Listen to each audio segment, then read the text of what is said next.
Hello and welcome to How to Guide. In this video, I'm going to teach you how you can follow someone on Pinterest using your desktop. So let's go ahead and start the video without wasting any more time.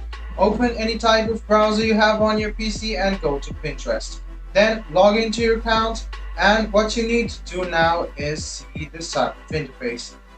You can follow anyone Pinterest. All you need to do is click on the photo, scroll a bit down, and you can see this person has posted this photo. If you want to follow this person or artist, just go ahead and click on follow, and there you go.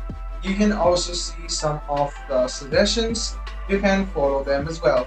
So if you want to search for a particular creator, you can search them by their name as well, or else you can just search for their artwork. You can go to their artwork, click on it, and you can see the page over here. Just go ahead and click on follow, and there you go.